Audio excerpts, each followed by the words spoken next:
This is the Fantasy Football Fellowship Podcast. Together, we'll unpack fantasy, faith, and life. I'm Bryce Johnson. We will hear from Harrison Zuckerberg in just a little bit. We are your fantasy coaches here to encourage you and help you win in fantasy. But more importantly, we also hope that you'll find meaning and purpose throughout the fantasy season. We won't always be right, but we hope we'll be convincing. And so we hope that you will enjoy today's fantasy advice and biblical encouragement. And today we will continue our conversation about some of our draft strategies and philosophies. We'll also talk about some of the latest news in fantasy football.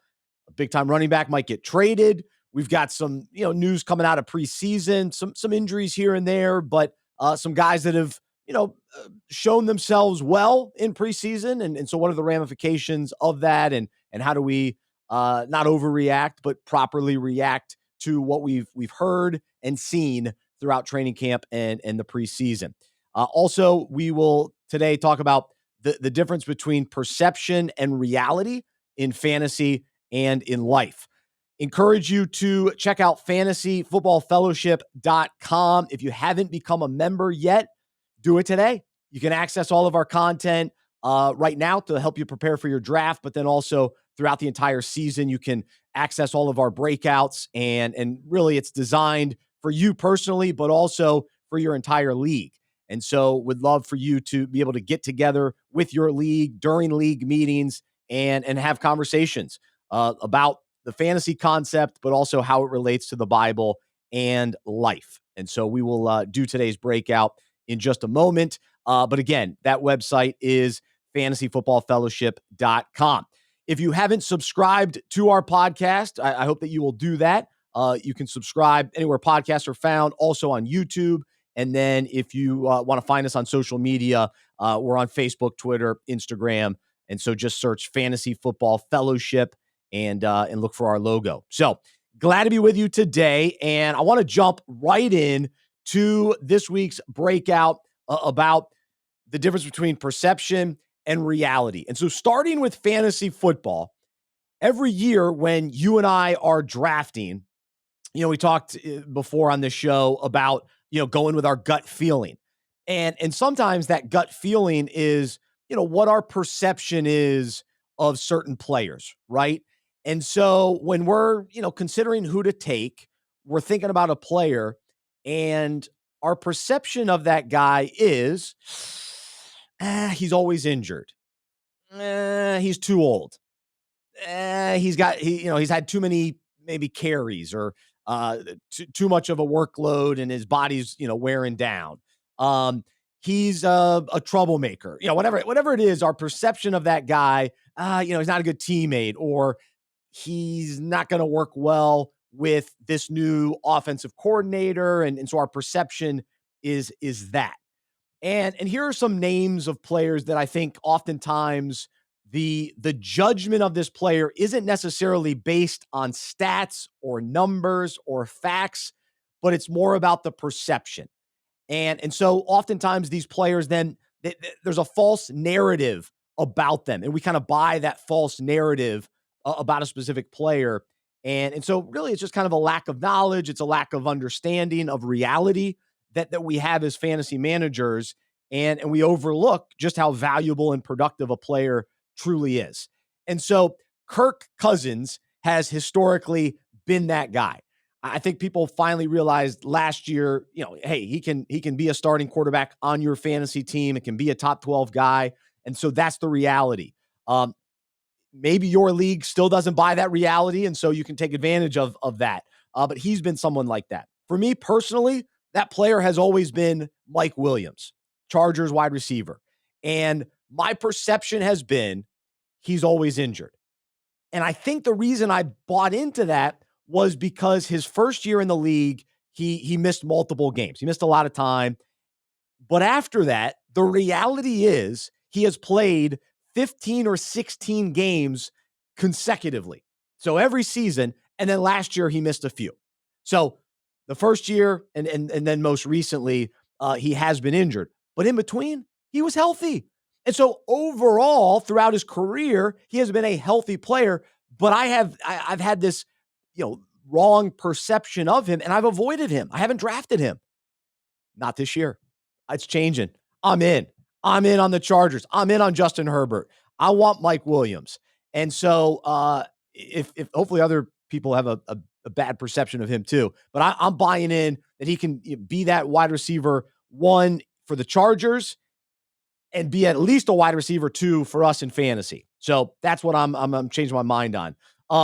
Another guy that I think has the wrong perception is DeAndre Hopkins. I think people still think that he's this elite wide receiver, and he's not. He's being drafted as a top 50 guy. He's going to Tennessee. They have Ryan Tannehill. That's the reality. That's the truth. The reality is wide receivers that go to Tennessee do not do well. Julio Jones just recently, he went there and disappeared. And so we know that the veteran wide receiver, Randy Moss, went there. It just doesn't work out. And so this idea that, oh no, DeAndre Hopkins is going to be different. That's the perception that some people are buying into. I buy into the reality that he's an older wide receiver. He really hasn't done much in recent years, and he hasn't been that elite guy in a long time. And so that's the truth that we have to sort of remember when it comes to DeAndre Hopkins. So beware of drafting him, especially too soon. So anyway, you can go across the league, and whether it's your own personal perception that's wrong or just kind of the false narrative that's out there in the fantasy community, we as fantasy managers need to do better about discerning and understanding. Wait, what is the truth about this guy? What has he really done? And doing our best to sort of project this season. And then in life, this happens as well. Beyond fantasy, our perception doesn't always line up with the truth when it comes to how we view people, how we view ourselves, and even how we view God. And we want to get to the truth in all three of those areas to the best we can.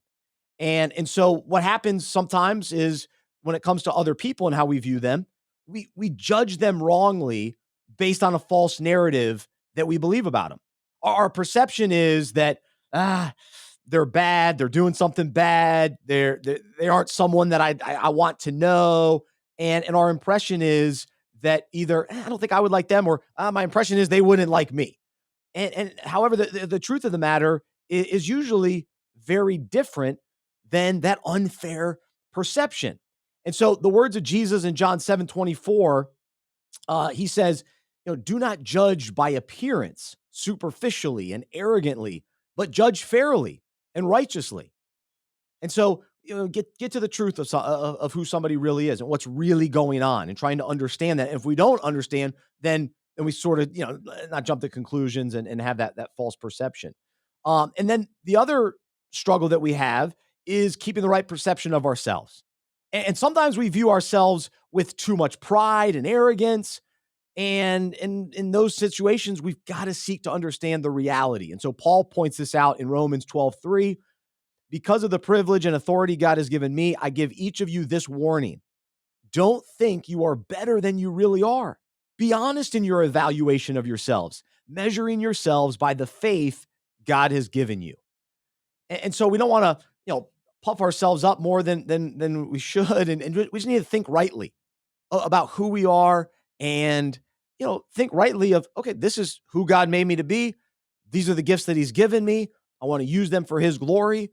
But then also recognize, okay, these are my weaknesses. This is where I fall short. This is where I need God's strength, and having that sense of humility, but just viewing ourselves, looking in the mirror and viewing rightly, and yeah, not allowing the pride to take over. And so the other kind of challenge too is that sometimes we believe that we're worthless or we're a failure, and that's not true either. That's a lie. So our perception is, I'll never be good enough. I can't do this. I can't do that. But the truth is, as followers of Jesus, we are loved and forgiven by God, and he calls us redeemed. He calls us friends, adopted as sons and daughters. And so, again, with this humility, we have to realize who we are, and we are valuable. It's not because of our own greatness, but because of who we are in Christ. and we rest on his greatness. We rely on his greatness. And then, the last thing for us as we think about this perception versus reality is, what wrong narratives are we buying about God or his word? What wrong perceptions are out there? And do we believe things that just aren't true, that aren't biblical, and that aren't based on who his character truly is? And so we have these misguided feelings about him that oftentimes, people it leads to them avoiding him, or they undervalue how amazing and how loving he is. So not understanding the truth and the reality of just how much he loves us and just how unbelievable his grace is and his mercy and his compassion toward us truly is. And so we have to get to the truth, get to the bottom of understanding his character and understanding his word, and then living in that right understanding and having that proper wisdom. And so I'll leave us with this today in Ephesians 1:17 and 19. This should help us really think rightly and understand the truth. And so we can pray this. This is what Paul prays. Uh, I always, this is the amplified version. I always pray that the God of our Lord Jesus Christ, the Father of glory, may grant you a spirit of wisdom and of revelation that gives you a deep and personal and intimate insight into the true knowledge of him. For we know the Father through the Son. And I pray that the eyes of your heart, the very center and core of your being, may be enlightened, flooded with light by the power of the Holy Spirit, light by the Holy Spirit, so that you will know and cherish the hope, the divine guarantee, the confident expectation to which he has called you, the riches of his glorious inheritance in the saints, God's people, and so that you will begin to know what the immeasurable and unlimited and surpassing greatness of his active spiritual power is in us who believe. These are in accordance with the working of his mighty strength. And so today, let's move past the perceptions that aren't grounded in reality when it comes to fantasy football, when it comes to how we view others, and when it comes to how we view ourselves, but most importantly, with our beliefs and thoughts about God. Let's ground that in truth, in his word, and ask for that understanding, that just kind of illumination to the truth. So that we're not, our eyes aren't closed to reality. And so we have to seek him out and seek out the truth. And so I hope that helps you as you prepare for your draft, but more importantly, day to day, as we interact with others, as we interact with God, and as we view ourselves. Let's do so properly and rightly. So there you go. All right. Well, now we need to get into some fantasy talk. We'll get into a little bit more fantasy talk with Harrison Zuckerberg. And so let's welcome him on. And Harrison, I'm curious, what players are you maybe wrestling with in regards to perception versus reality? The one guy who I think immediately comes to mind to me when it's perception versus reality in the NFL and then in fantasy as well is Kyle Pitts. Kyle Pitts was, before he even stepped on the field, heralded as top 5 tight end in the league. He's unbelievable. We've never seen anything like him. And then we've been making excuses for him his entire career, saying that, he's so unbelievable. Well, what if he just had a better coaching staff that featured him more? Or what if he had a better quarterback? Who is he better? Like Kelsey, Kittle, Darren Waller, and Mark Andrews, I think we can all universally accept that they are like the top 4 tight ends in the NFL. But is Kyle Pitts better than TJ Hawkinson or Dallas Goedert or Evan Ingram or Pat Freiermuth? All guys who have consistently outproduced him throughout their career. And you don't see people, making the same excuses for Freiermuth, saying, oh, well, he had Big Ben in his last season and then Kenny Pickett as a rookie. Or with Dallas Goedert, he was playing with Carson Wentz and then rookie year Jalen Hurts. Now, obviously, last year, Jalen Hurts was much better than anything that Kyle Pitts has had in his career. But all these other tight ends have dealt with adversity as well and have produced so much more than Pitts has. But for some reason, we act like Pitts is this top-tier NFL talent when we just haven't seen it yet.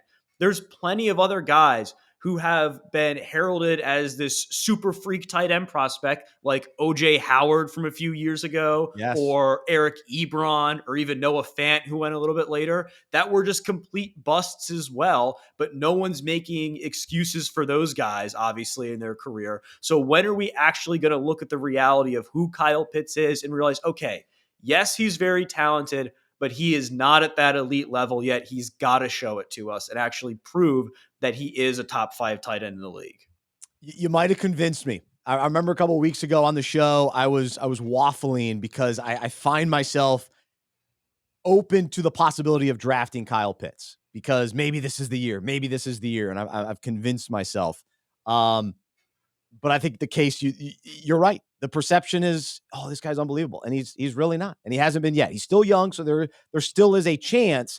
But yeah, we've been waiting for OJ Howard for now. He's been in the league 6-7 years. He's still in the league. I think he's still. I always see his name pop up every once in a while, but we're still waiting. Some other teams are still buying that. Yeah, OJ Howard, former first round pick from Alabama, he's going to be the guy.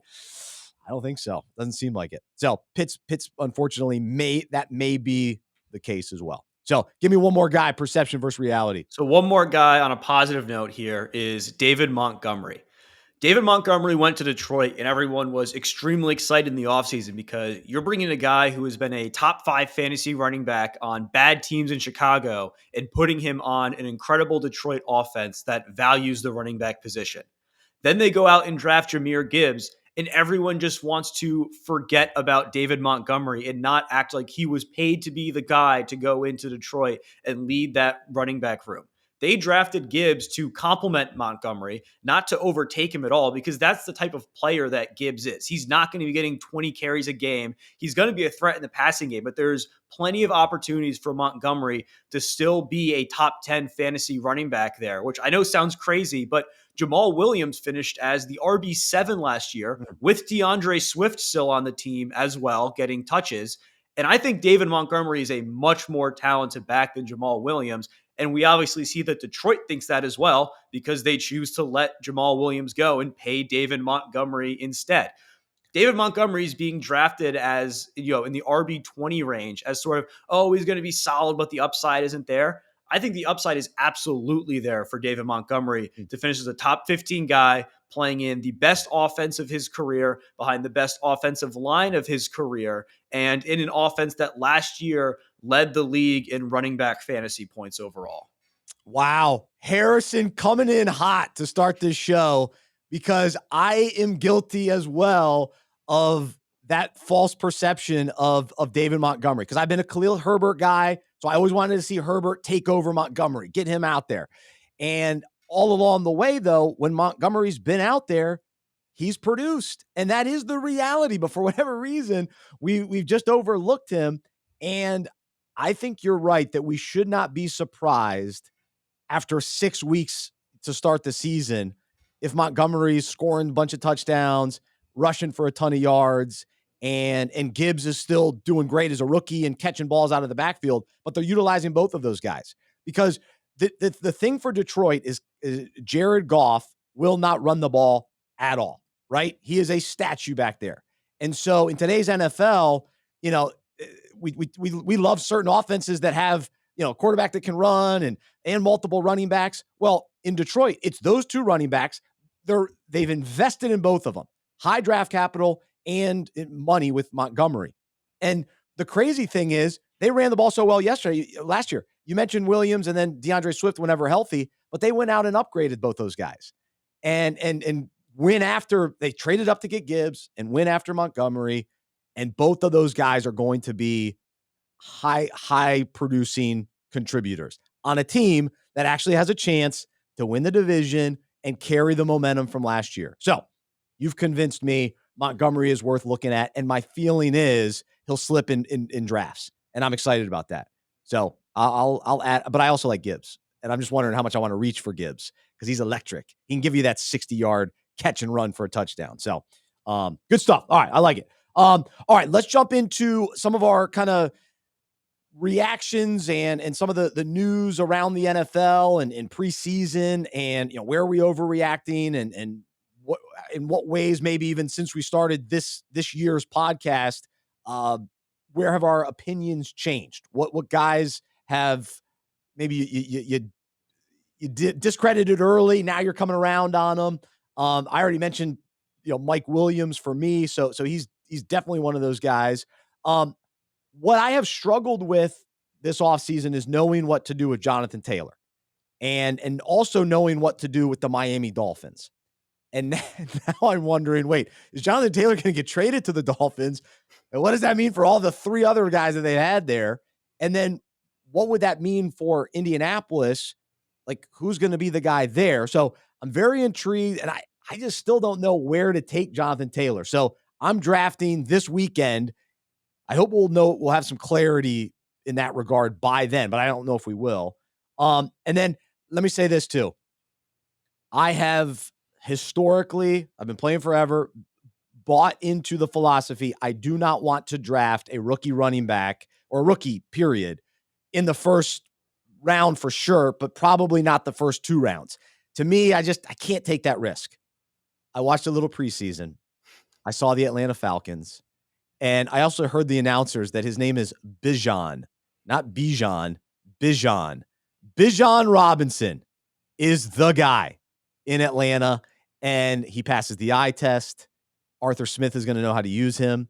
He's the coach, that the offensive coordinator when Derrick Henry was the top running back. Bijan, he might be worth taking in the top 5. I'm now buying into that narrative, and so you have already been there, so I'm joining you on that as well. So those are a few thoughts for me. What about for you, just with preseason going on? Yeah, one thing that has definitely, I did not like Dameon Pierce at all going into this season because I was out on the Houston Texans. I still am out on the Houston Texans, but they bring in Devin Singletary, and it's okay. Well, we're bringing in a veteran because we don't think Pierce can be the workload back by himself, and we need a guy to complement him, or we bring him in as a backup. And I was just really unsure about that whole situation. But going into the preseason now, for the first couple of weeks, week 1 of the preseason, it was only Devin Singletary who played, not Dameon Pierce. And then week 2, Dameon Pierce comes out and he is the lone starter, and then Singletary comes in. This is not a split backfield situation like I thought it might be. And I'm becoming a lot more open to seeing, okay, we saw a lot of good stuff out of Dameon Pierce in his rookie season. Why can't he now be the lead back? I know there's a little bit of a doubt since he was a later round pick, but we've seen later round picks work out and be workload running backs in the NFL. I'm starting to get in on him, especially in the range that he's going, because he's fallen a little bit in drafts. If he was going at like running back 13, 14, then I think that would be a little bit high. But in the 20s right now, if you can get him in, round 5, round 6, I think is about his range, depending on how many teams are in your league, as an RB2 or 3. I think that's great value for him. I think he's going to outperform ADP, which is something that I was not going to bet on earlier in the season. In the second situation, running back. I agree. I think people should listen to that. If you can get Dameon Pierce, he falls a little bit. He is absolutely worth it. He's a second-year guy. You want young running backs. Target him over some of the old veteran guys. And one thing with Houston, this is something we'll talk maybe later. Well, we'll just bring it up now. We're talking strategies and tips and all that kind of thing. Oftentimes we can just write off really bad teams, and our perception is, Houston stinks. Well, Dameon Pierce is good, and Nico Collins is good, and Dalton Schultz. Those 3 guys are good players, and I think they're worth having in fantasy. I know there's some questions at quarterback. Is CJ Stroud really the guy? At what point can he be the guy? I get all that, but they had pretty average to poor play last year, and Pierce was good. Nico Collins was good, and now they've added Dalton Schultz, who we know was good in Dallas. So I just want to add that to what you said. Yeah, absolutely. And now moving to a team that we already know is pretty good, the Philadelphia Eagles, obviously made the Super Bowl last year. I think everyone went into the offseason thinking, this is a 2-man competition between DeAndre Swift and Rashad Penny for the RB1 spot. Will it be a committee? Will Swift get more of the passing work, Penny more of the red zone work? And that's been completely flipped on its head in the preseason, starting week 1, where Kenneth Gainwell did not play and sat out with the rest of the starters, and we saw both Swift and Penny play. Now, week 2, Swift doesn't play. Gainwell is in, starts the game. Penny comes in relief. And I think what this is really signaling is that Rashad Penny is not going to be a factor in this backfield unless someone ahead of him gets injured. He is not a running back that's really draftable at this point. I think Gainwell and Swift are the two guys that you want in Philadelphia because that's what the team has shown so far in the preseason. And I would not be surprised if Penny, only gets about 2 or 3 carries a game and is not as involved as we thought he was going to be, which is unfortunate because at the beginning of the season, I wouldn't say I was all in on Rashad Penny in drafts, but he was going very late and was worth the shot. If you could get him as like your RB5 or 6, he was going in the, 10th, 11th round of some drafts. That was worth a pick. And I think it is absolutely not worth a pick anymore to take Rashad Penny. Never been a Penny guy. Definitely not now. So I'm out on him. All right. The one team that I've been monitoring is the Cincinnati Bengals. And I've made it clear I'm out on Joe Mixon. And so I will stand by that. I know Harrison likes the value of Joe Mixon, but I'm out on him. I think this is the year he's done. He falls off. But who will be the guy to replace him in a high-powered offense? I was intrigued by the rookie, the latest guy to come into Cincinnati, Chase Brown. However, it may be that Chris Evans, the guy who's been there the last couple of years, is a good pass catcher. I think he's kind of got like a mini fro, and he's kind of a taller running back. But he might be the guy. And so, especially in a passing offense that we know Cincinnati is. I know they got a lot of weapons there, but coming out of the backfield, if it is Chris Evans, so it's one of those. I'm going to continue to monitor. Even the preseason week 3 is going to matter between those two guys and the final training camp reports and who ends up higher on the depth chart. I'm targeting that guy. I want him on my roster. And so between those two, but anyway, so I'm now considering Chris Evans a little bit more. But yeah, I mean, I think overall, so far we've gotten some kind of confirmation about guys that we do like. So I just want to be clear. I like Brandon Ayuk. I want him in San Francisco. He's looked good. Brock Purdy looked pretty good coming back from injury the other day. So San Francisco is going to be awesome. Gabe Davis. I like the bounce back year for him. I've heard good things about him. I love the Steelers this year.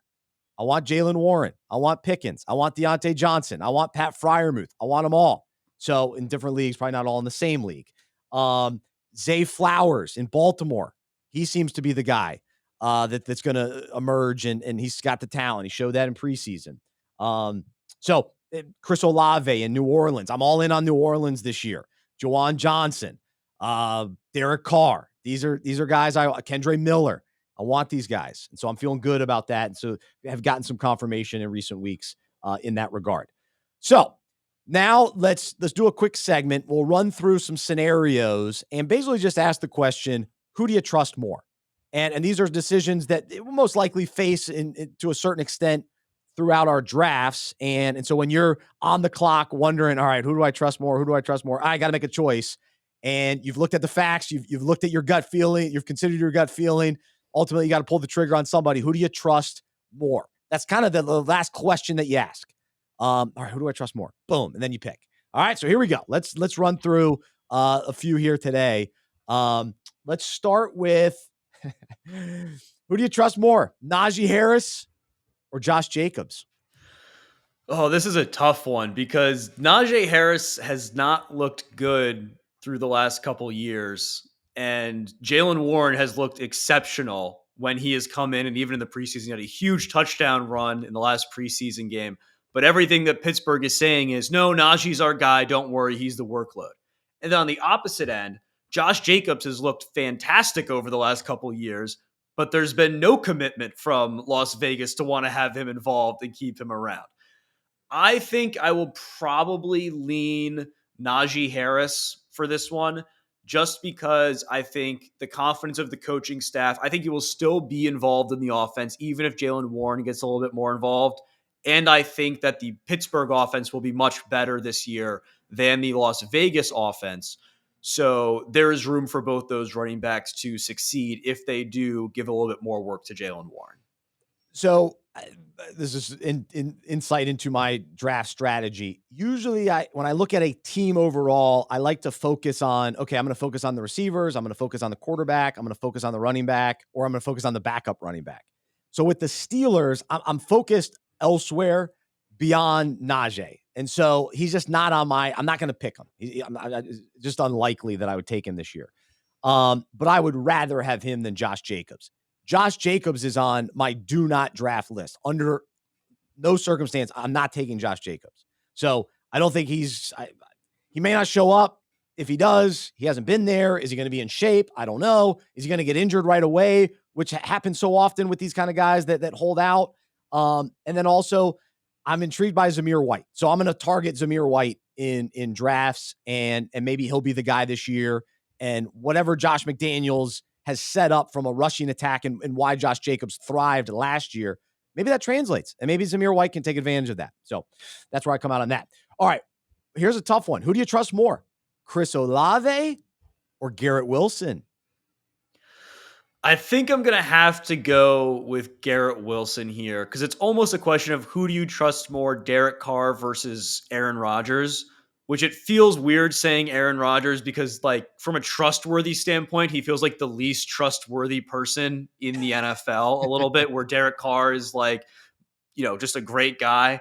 But at the end of the day, we are talking about one of these guys he's been a Pro Bowler. Derek Carr's been good, but he's not going to be a Hall of Famer. Aaron Rodgers is going to be a Hall of Famer when he retires. He has something to prove by going to New York. I just think the situation there is slightly better than Olave's. But at the end of the day, I think both these guys are great picks. I would not be upset with anyone that said Olave over Garrett Wilson. You can't go wrong. I'm just leaning toward Olave this year. He's the guy that I'm targeting. Saints are the team that I'm targeting there. We'll see who Rodgers favors. I mean, I imagine Garrett Wilson's going to have an awesome year. But does he go to his boy Alan Lazard because he trusts him? Do they go so run heavy in New York? Is that going to be their strategy to try to slow down, kind of other high powered offenses? Will they have enough juice to keep up with if Miami gets Jonathan Taylor? I mean, that offense, are you kidding me? Buffalo. I mean, so they're going to need Garrett Wilson, no question about it. Or the other route is you just run with Breece Hall, Dalvin Cook, out of the backfield, Michael Carter. I mean, there's a lot there. So, all right, let's do a couple more. This is interesting. Veteran wide receivers, Tyler Lockett or Brandon Cooks? This one's really tough for me as well because last week or a few weeks ago, I said I had a weird feeling about Tyler Lockett and that I didn't really trust him. But Brandon Cooks is the example I used of why we shouldn't trust Tyler Lockett going into this season. I think I trust Brandon Cooks more than Tyler Lockett, which is probably crazy for a lot of people to hear because Tyler Lockett's been the guy that has finished as a top 15 receiver for the last, 5 straight seasons, and Brandon Cooks is not. But if we look at their situations, I think Dallas's offense is overall better than Seattle's. I think Dak Prescott is more trustworthy than Geno Smith. We've seen multiple years of solid performance out of Dak Prescott. Geno, we hope it's for real, but we have only really seen one season out of him. And I also trust the other options in Dallas less. We know Michael Gallup is there as the number 3 receiver. He's been injured, hasn't really produced. Whereas JSN, I'm pretty confident is going to be fantastic as a number 3 receiver in Seattle. Noah Fant's going to be great there. Whereas I don't really know who the Dallas tight end is going to be. I know Jake Ferguson is the guy that they hope is going to fill Dalton Schultz's role. But I think there's less competition for Cooks, and I think there's more stable QB play for Cooks as well. So I think he would be the one that I trust more. I like both, and Cooks is definitely a target for me, and I also like CeeDee Lamb. So, but Lockett is so dependable year after year. He's just the guy. And so the rookie wide receiver in Seattle, he broke his hand, NJS, and so from what I've been hearing too, it's like he might cut into a little bit more of DK Metcalf versus Lockett. So I still trust Lockett. I think I would. Oh gosh, if I was on the clock with those two guys, I'd probably say Lockett because I've seen it happen in Seattle. I haven't seen Cooks in Dallas just yet. All right, so there you go. There's a couple questions. Who do you trust? If you have any thoughts or questions yourself, you can email me, Bryce at fantasyfootballfellowship.com. You can also take a look at some of our content on fantasyfootballfellowship.com. And I laid out my wide receiver plan And so if you're wondering what wide receivers to target, I've listed those and also other players on different articles and blogs that we have on our website. So check that out there. We'll wrap up today's show with just a few minutes sharing a couple more draft strategies. This is my big weekend, my 20th draft with my high school buddies. And so it's going to be a lot of fun in-person draft. We do 2 keepers. And so here are just a couple tips on things that I still kind of buy into when I'm drafting. I'm very worried about injury prone guys. So if guys are coming off injuries, if I hear they've been battling with hamstrings and groins and turf toe and things that linger, I avoid those guys. And so you want to get updated information on those types of injuries. So that's a key thing for me. Another key thing is I do not buy into the handcuffing strategy, meaning you draft a big time running back and then you get his backup. My philosophy is I want running backs from different teams and I want a running back room that is diverse. This is how I want my wide receivers and running backs. I want it diverse. I want different teams represented and different ages, different status in their careers. I want a couple booms, booms, breakout candidates, couple veterans, couple backups, all that kind of thing. So if I draft Christian McCaffrey, I'm not going to get Eli Mitchell because I want McCaffrey to be healthy. And so I'll go target Jalen Warren. And not that you hope for Najee Harris to get injured, but if the opportunity arose, now I have Najee Harris, or now I have Jalen Warren and Christian McCaffrey. So that would be my approach there. The other thing that I think is to be aware of or cautious of, oftentimes positional runs take place in drafts. And so all of a sudden 4 straight tight ends go in a row. Don't take the 5th guy. Just wait. Zig zig and zag, go the other way. Get the top, another wide receiver in a higher tier that when you come back around, the chances are the tight end is going to be there, but that wide receiver will not. Because all those guys that just took a tight end, they're now going to get the wide receiver, and you still could have had that tight end anyway. Take advantage of that. Don't get caught at the end of a run. Do not do that. I get worried about that. And then when it comes to guys on your favorite NFL team, sometimes you're too close to that team. Your perception, reality, it's not always there. So I always say, just if you got to get one guy from your favorite NFL team to help you rooting interest, that's fine. Try not to load up. Don't get, if you're a Packers fan, don't draft all Packers players. It could be a long year for you. So there you go. There's a few thoughts. What about for you, Harrison?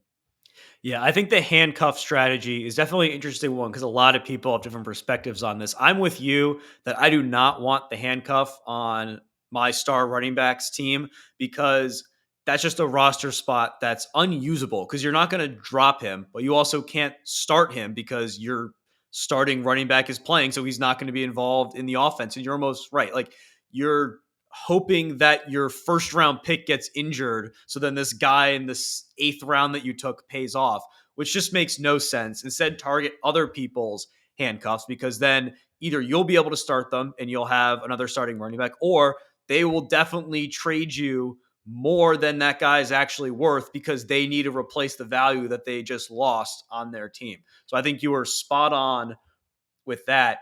And something else that I think is important to consider is also schedule as well.